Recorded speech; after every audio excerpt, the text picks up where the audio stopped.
En primera plana, Carlos Herranz.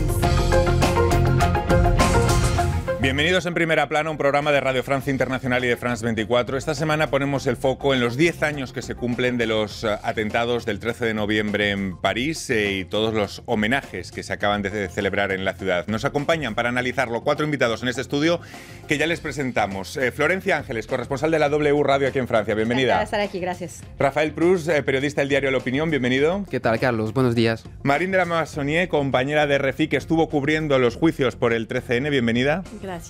Y Pompeo Coppola es periodista especializado en asuntos internacionales. Bienvenido, Pompeo. Gracias, Carlos. 10 años del 13N en nuestro asunto en Primera Plana. Comenzamos. Han pasado 10 años de aquel 13 de noviembre que supuso un trauma para Francia. Aquellos atentados dejaron 132 muertos y se inscribieron en una secuencia larga de años de plomo del terrorismo yihadista que remitió ya con el fin del califato en 2017. Aquella noche de terror generó un efecto de unión temporal, pero también terminó acelerando la polarización y la radicalización de la política francesa en torno a asuntos como la laicidad. Una década después, hoy nos proponemos mirar desde la atalaya del tiempo para hacer la radiografía de aquellas cicatrices, de aquel trauma colectivo que se ha ido difuminando a partir de las nuevas crisis abiertas en los últimos años. Chalecos amarillos, pandemia de la COVID, guerra de Ucrania o inestabilidad política actual han ido dejando atrás una terapia postraumática colectiva que ha tenido efectos dispares. Leamos la prensa. West France, un homenaje desgarrador, el celebrado con motivo de estos 10 años y la fotografía de la ceremonia en el nuevo Jardín 13N en el centro de París. La Croix, 10 años después, los supervivientes siguen reconstruyéndose y ayudándose mutuamente.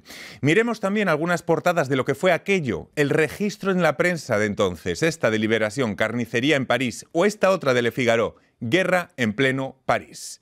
Bueno, de todos los actos, ceremonias, recuerdos que han visto estos días con motivos de estos 10 años, de esta década que se cumple, ¿con qué se quedan? Florencia.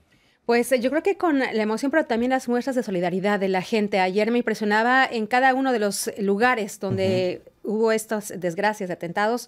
Hubo gente que llegaba con una flor, con una veladora, con unas palabras y que quería estar presente, que únicamente se desplazaron hasta esos lugares para estar allí y mostrar esa solidaridad y que no se olvidara justamente ese 13 de noviembre. Rafael.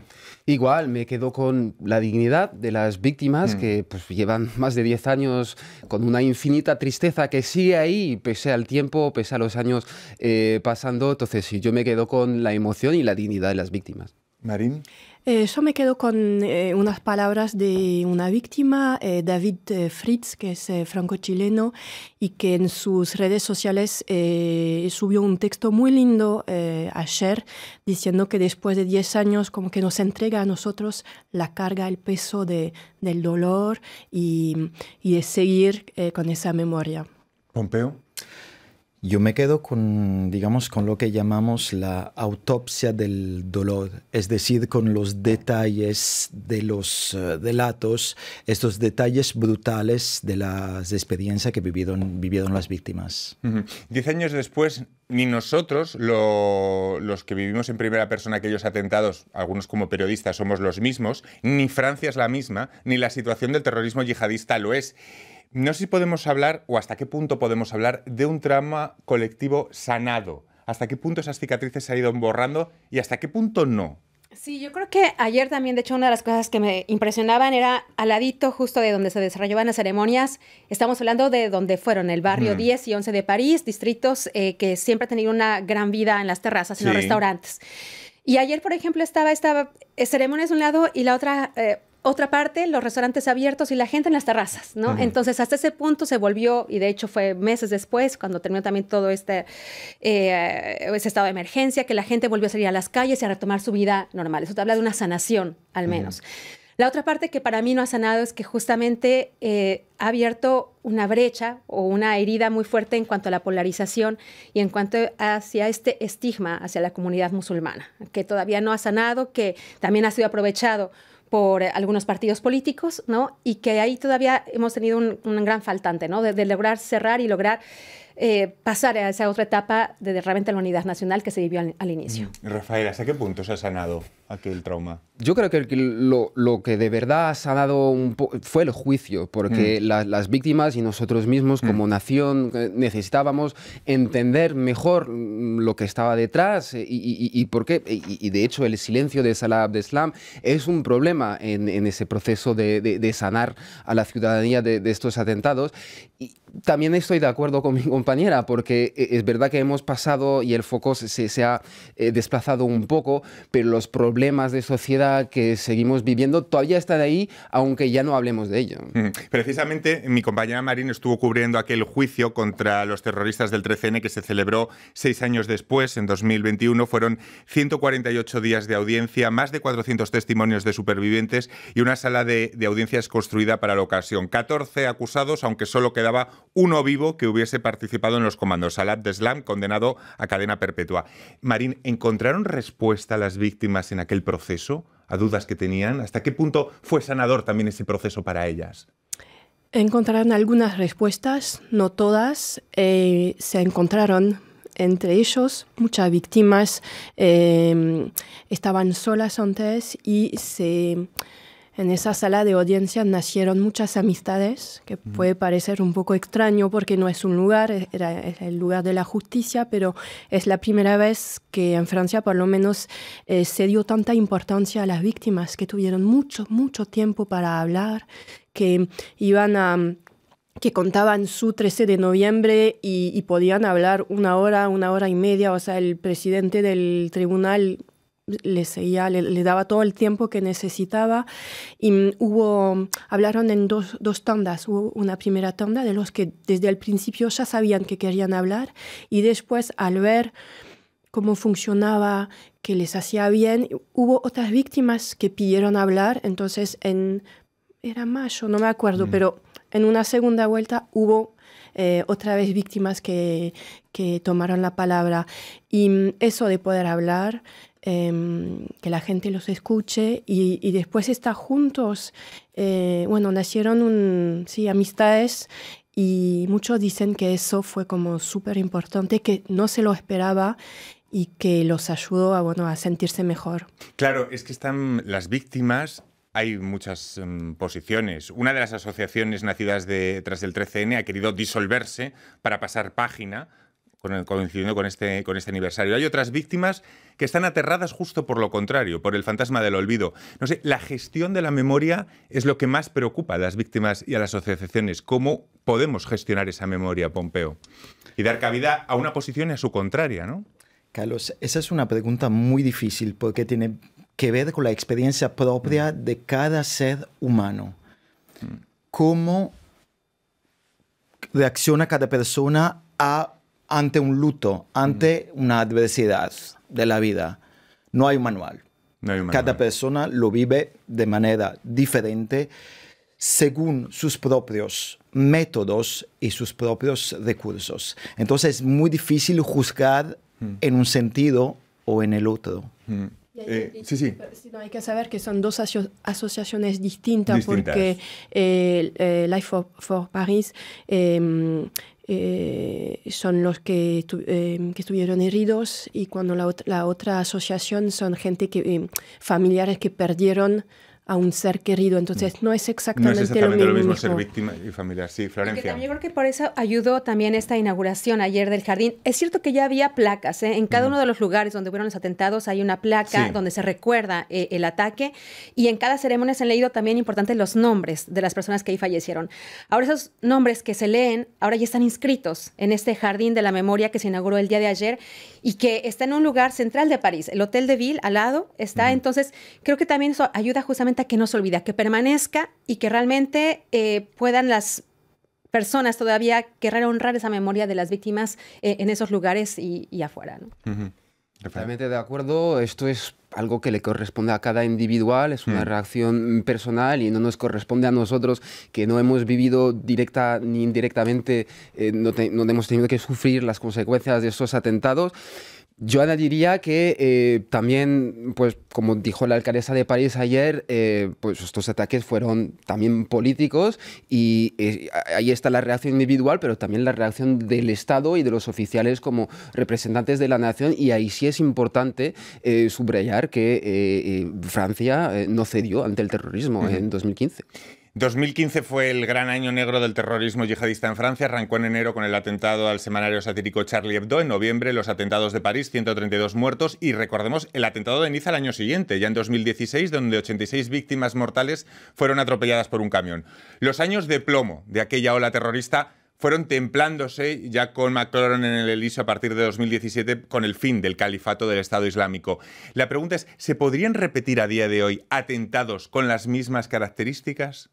¿Qué piensan? Yo creo que no. Con las mismas no. El riesgo cero también es cierto que no existe. Yo no puedo año se han abortado de momento 6 atentados en lo que llevamos de año. Que quiere decir que sí hay finalmente proyectos. Entonces, que hay gente que lo intenta repetir. E insisto, no hay el riesgo cero no existe y se podría hacer.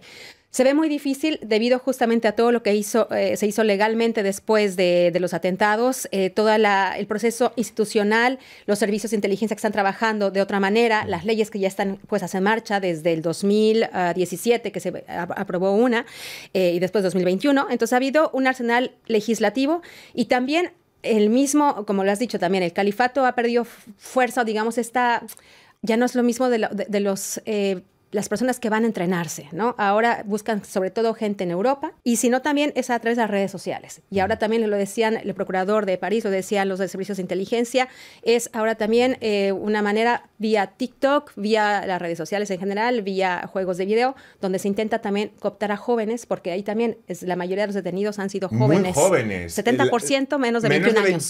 21 años. Sí. Y hay menores, incluso menores de 15 y 16 años. Rafael.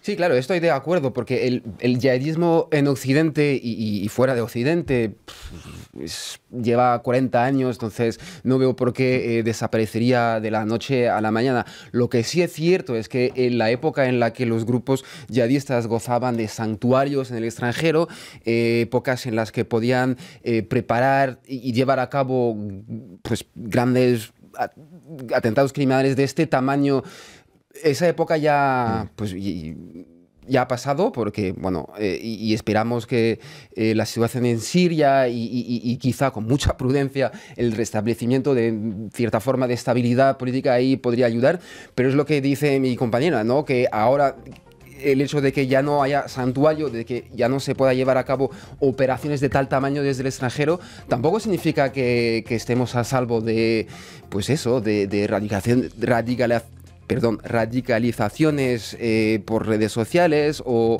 simplemente pues, los llamados lobos solitarios que siempre pueden aparecer. Sí, Pompeo. La principal característica de los atentados de 2015 era que eran atentados organizados en el extranjero.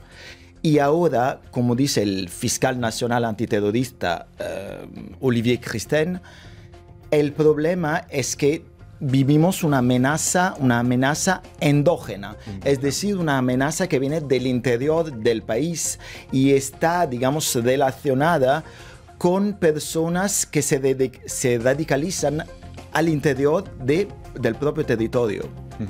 Vamos a profundizar en esas causas, va a ser a vuelta de pausa aquí en Primera Plana. Hasta ahora. Enlace del Cono Sur hasta el Océano Índico. Desde los Andes hasta China. Una mirada semanal con los temas más importantes de los países. Presentado por los corresponsales de France 24 en español. Enlace en France 24 y france24.com. Cada 30 minutos, France 24 les ofrece una actualización de los acontecimientos más importantes de América Latina y el mundo. Últimas noticias, contexto y análisis. Todo lo que necesitas saber para estar bien informado. Noticias en France 24 y france24.com. Han pasado 10 años de aquellos atentados del 13 de noviembre de 2015 y esta semana en Primera Plana analizamos cómo ha cambiado Francia, cómo ha pasado ese trauma, esas cicatrices que son muchas veces todavía visibles. Nos acompaña Florencia Ángeles, corresponsal de la W, Marín de la Massonier, compañera de Refi, que cubrió el juicio del 13N, Rafael Prus, periodista en La Opinión, y Pompeo Coppola, periodista especializado en asuntos internacionales. 2015-2025. ¿Dirían que Francia es una ciudad más o menos polarizada de la de aquel año de los atentados? ¿Cómo ha sido esta evolución en 10 años? ¿Hacia dónde hemos ido políticamente? Florencia. Sí, yo pienso que ha sido más polarizada. Lo decíamos hace unos instantes, es una fractura que no se resolvió y que también tristemente ha sido aprovechada de manera política y sobre todo a las miras cortas de las elecciones presidenciales. Tristemente le juegan a eso los partidos políticos, ¿no? Algunos. Rafael. Es verdad, los desacuerdos y las diferencias de interpretación y bueno, todos los debates que tenemos desde hace décadas sobre el lugar de la región en la sociedad, todos esos desacuerdos siguen ahí. Me parece también que pues la guerra en Gaza y todo lo que pasa en Israel también ha quitado un poco el foco bueno, de Francia y es verdad que ahora incluso en los círculos yihadistas se habla mucho más de esta guerra ahora mismo, pero también, o sea, tampoco significa que hayamos pasado página y que estemos a salvo. Marín durante este tiempo ha conocido casos de supervivientes, casos de víctimas, incluso supervivientes que luego se llegaron a suicidar, que forman parte de esas víctimas, que produjo el 13N años después, lo cual significa que hay muchos traumas que luego durante los años se van dilatando y llegan hasta la actualidad. ¿Qué casos has conocido, Marín, que te han llamado la atención? Bueno, se sabe que hubo, bueno, el 13 de noviembre se hablaba de 130 muertos y ahora son 132. Y sí, porque son dos personas que se suicidaron, uno se suicidó hace un año. Hace poco, sí. Sí, hace poco. Porque, bueno, lo que pasó el 13 de noviembre es un veneno silencioso, podríamos decir, para algunas víctimas. Todo el mundo, después del juicio, porque el juicio todo funcionó muy bien. Sí. Entonces todo el mundo tenía ganas de que eso ya está, o sea, y que las víctimas, había esa imagen de las víctimas que está mejor, la famosa resiliencia, pero no es así, o sea, primero víctimas fueron muchísimas, porque bueno, primero los que estaban, los familiares que estuvieron toda la noche esperando noticias de su familia, los hijos de los que estuvieron, los huérfanos, incluso los que estaban por nacer, que hay varios, había madres embarazadas. Entonces hay como así ramificaciones y como dijimos en la primera parte de ese programa, que todavía hay mucho dolor, que sigue el dolor. Otro tema otra cicatriz derivada del 13N es la seguridad.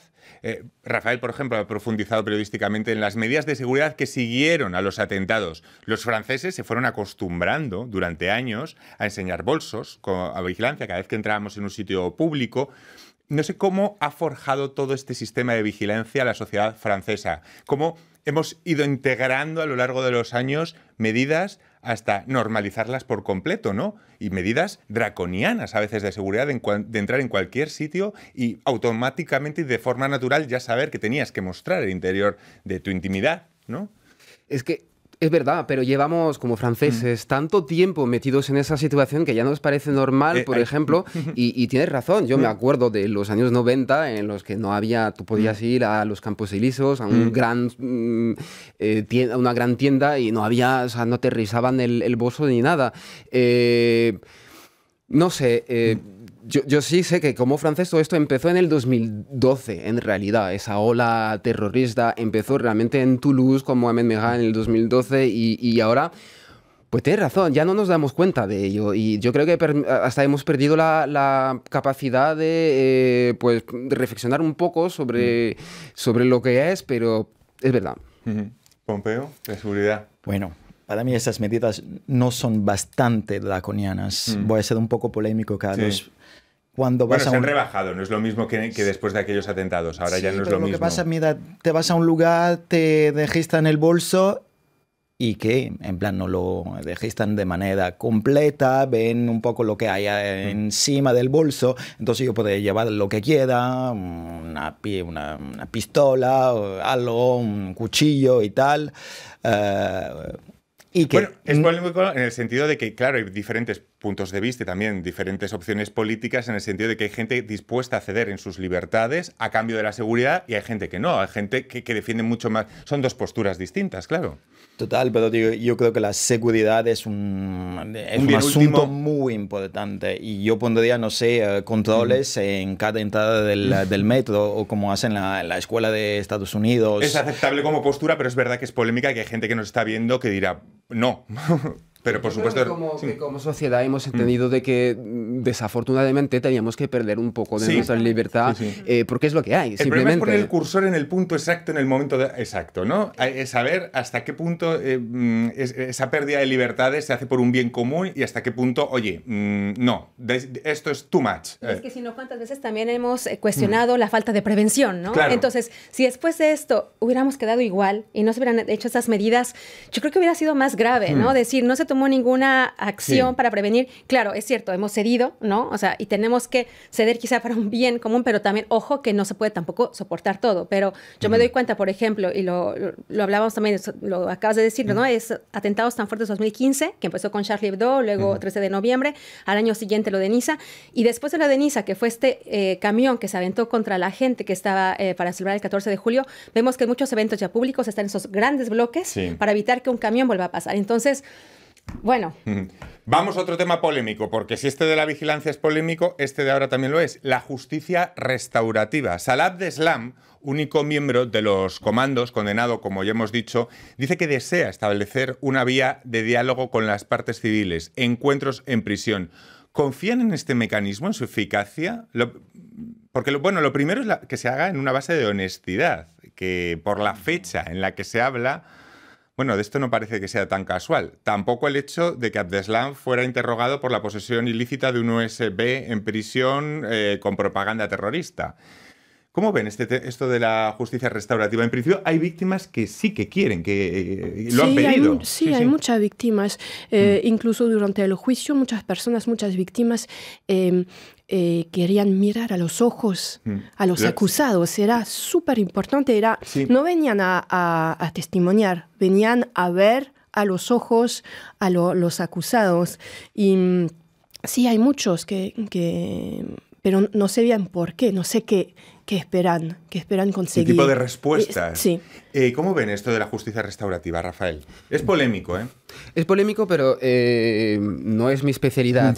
Pero yo creo que aunque se estudia el yihadismo, porque claro, lo sufrimos, hay muchos estudios, mucha gente que reflexiona acerca de ello, pero seguimos sin entender por qué una persona nacida en Francia o en belga, un francés, un alemán de 20 años, quiere matar a inocentes a ráfagas de AK-47. Entonces, es algo que seguimos sin entender. Entendemos el yihadismo, la política que hay detrás, relaciones internacionales, pero las motivaciones personales que llevan a alguien a matar a sus propios conciudadanos, eso es algo que seguimos sin entender y yo creo que la justicia puede ayudar en ello. Sí, ahí también hay que, lo decíamos, igual de las víctimas, cada una es diferente, ¿no? Y hay que entenderse. Hay víctimas que requieren y que quieren esa justicia restaurativa, ese encuentro con Salah Abdeslam, que es el único sobreviviente del comando terrorista, pero hay otras que están un poco dudando si realmente va a ser o no una manera de él de decir, a ver, yo me estoy poniendo a disposición de las víctimas y si ellas no quieren venir, ya no es mi culpa, es la de ellas de que no quisieron sanar esa herida, ¿sabes? Entonces también puede ser desviado de esa manera, lo que alertan las mismas víctimas. Hay que explicar que la justicia restaurativa no suplanta la justicia ordinaria, hay que quede claro que no son vías suplementarias. Perdón, pero hay que agregar que la justicia restaurativa supuestamente es entre una víctima, por ejemplo, de una violación y un violador, pero no al mismo violador. O sea, que lo que propone Abdeslam se hace muy poco, en realidad. En ejemplos de justicia restaurativa son víctimas y condenados, pero de otras causas, de otras no causas, de lo mismo. Pompeo. Pero lo que pasa es que Salah Abdeslam dijo que él quiere implicarse en este tipo de iniciativa de justicia restaurativa. Pero yo personalmente comparto digamos, la reflexión que hizo Samia Maktouf, que es una de las abogadas de las víctimas, que dijo que él no es elegible. ¿Por qué razón? Porque nunca se ha arrepentido. Y como tú decías antes, le encontraron hace muy poco, su novia le entregó una memoria USB que contenía aparentemente propaganda yihadista, y esta misma mujer fue acusada hace unos días de organizar un atentado en Francia. Y entonces me parece que todo esto demuestra que Salah Abdeslam está muy lejos de lo que puede ser. De esa honestidad. Además, más la fecha. Sí. ¿Por qué proponer eso ahora? Él entiendo que se escuda en que el cinturón, él decía que se arrepiente en el último minuto y por eso no le estalla el cinturón, pero dentro del juicio se llegó a probar que falló. No es que él se arrepintiera, sino que falló. Sí, ahí está la clave, yo creo, de lo de la justicia restaurativa. Es que había un marco para ello, había un espacio y era el juicio. O sea, él como tenía todas las oportunidades de explicarse y no lo hizo, y ahora propone explicar. Me parece un poco difícil. Bueno, nos quedan unos segundos. No sé si quisieran destacar algún mensaje, algún discurso de la jornada de homenajes del 13N, algo con lo que quedarnos en esta fecha tan simbólica. Sí, bueno, a mí eso es, realmente lo que decían ayer es la Francia no olvida. Creo que eso es lo más importante, que no se olvide, independientemente de la manera en la que cada quien conmemora y haga. Y respetar todas las posturas, ¿no, Rafael? Ojalá no volvamos a vivir eso nunca.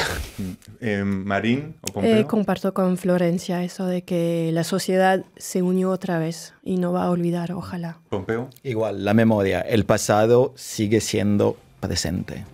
Pues muchísimas gracias, es un placer compartir este tiempo para recordar lo que fue aquella noche del 13 de noviembre de 2015. 10 años después, cicatrices que todavía siguen visibles en la sociedad francesa y un trauma colectivo del que se intenta recuperar Francia. Muchísimas gracias a los cuatro y a todos ustedes. Hasta la próxima semana aquí en Primera Plana. Gracias.